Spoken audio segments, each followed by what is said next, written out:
I'm 41 years old and I'm currently going through a midlife crisis. And let me tell you that a midlife crisis is not for the faint of heart. First of all, there's the physical aspect of the midlife crisis. I'm suddenly aware that my body just isn't as optimal as it used to be. I'm not as fast as I used to be. I get winded more easily.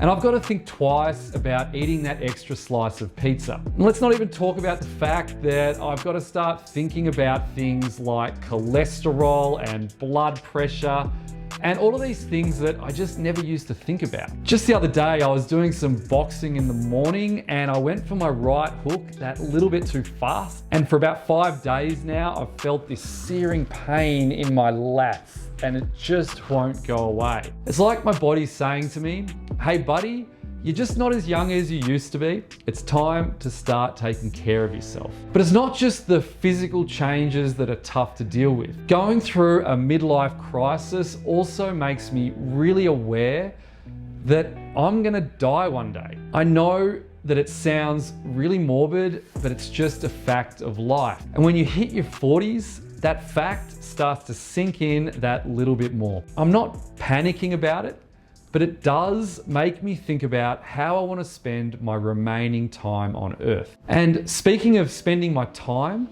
that leads me to the next part of my midlife crisis. And that's questioning the work that I'm doing. I question whether I'm really living by my values. Not at a surface level, but am I deeply committed to my intrinsic values? Am I committed to living the best life I possibly can? Not just going through the motions, but really living my life. I think that when you get to your 40s, you start to naturally think about the bigger picture. I think it comes because we become that bit more aware that we are gonna die one day, that our bodies are starting to fail us. And when we think about that, we can't help but think about the legacy that we're leaving behind. And for me, that's about making sure that the work I'm doing with my businesses is deeply aligned with these intrinsic values. And that brings me to the next thing that I've been thinking about during this midlife crisis. I can't help but feel so aware about the state of the world right now. I feel like we're going through so many different political crises in all of these different places in the world. And at the same time, we're facing up against some huge environmental crises. Not just in the form of climate change and the warming temperature in many parts of the world, but also in terms of pollution of our local ecosystems, disruption of the balance of these ecosystems, many species being left behind and becoming extinct. And it just feels like we're not living in harmony with nature around us. And that brings me back to these deeper values that I'm feeling, and I keep on questioning myself about this legacy that I'm leaving behind. I want to make sure that the businesses I'm building aren't just nurturing me and the team and our customers in the short term, but we're building things that are going to contribute to us all living a better life in future generations as well. And so in the face of all of these issues, the other feeling that I've been having a lot lately is this feeling of loneliness. It's not that I don't have friends and family. I do, and I'm really lucky to be close with them. But the thing that's making me feel lonely is questioning whether I want to have a family one day. So I know that many people watching this and going through a midlife crisis as well at a similar age, you might have gone down a different path in life where you've already got a family. You might be happy with the family, but questioning different parts of your life.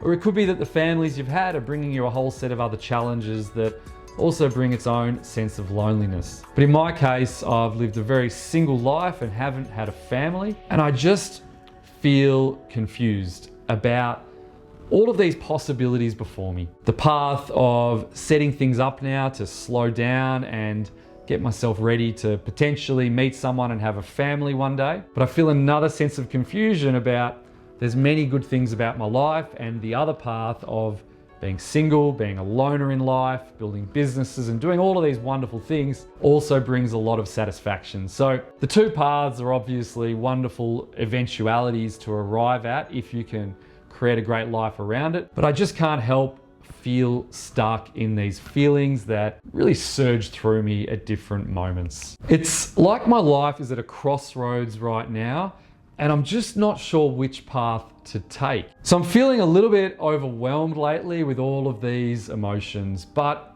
at the same time, despite all of these negative feelings that come from a midlife crisis, there's also a sense of empowerment. Now that I've entered my 40s, I feel like I've passed through challenges to get where I am today. I have more direction than I did in my 20s and 30s. I feel like I've proven myself by committing to certain people and goals in my life. I feel connected with my friends and family. And despite the uncertainty of the future that we all face together, I can't help but feel a sense of excitement that I've even got these different pathways to take before me. And as much as I question my own choices and the state of the world, I also have a newfound appreciation for the people and the things that are important to me. I have a deeper understanding of what really matters, and I feel more confident in my ability to make the right choices for myself. Probably the thing that is most apparent to me is that I'm feeling a lot of uncertainty about many things, but this uncertainty contributes to a sense of possibility. I swing between feeling a little flat in the face of all of these choices to just feeling this surge of energy at the possibility of everything. I think that in our society, we're conditioned to try to avoid the painful things that can come from this deeper reflective state. It's as though we should run away from questioning things and feeling bad. But for me, I find that this deeper state of introspection is a wonderful place to be. Not wonderful in the sense that it feels good, but wonderful in that it's meaningful and it results in a lot of powerful insights. For example, the loneliness I'm feeling right now is helping me to think through the contrast between embracing the single life and moving more in the direction of exploring the possibility of having a family one day. If I ignored this loneliness, I think I would just probably stay in the same place without much evolution. And the same goes with thinking through my values and the work that I'm doing. It's useful to think about the impact of my businesses on the world and whether I'm living a life of purpose. I think it's something that we can all do, which is to continually reflect deeply. But finally, there's another danger, which is to get really stuck in the reflective state. So I'm happy to be sharing this video because I think a lot of people go through the midlife crisis. But we want to reflect while taking action, continuing to move forward, continuing to learn from our emotions and experiences. So with this in mind, I'd like to turn over to you. What's your experience of the midlife crisis? Let us know in the comments below. I want to thank you for watching this video, and I look forward to seeing you in the next one.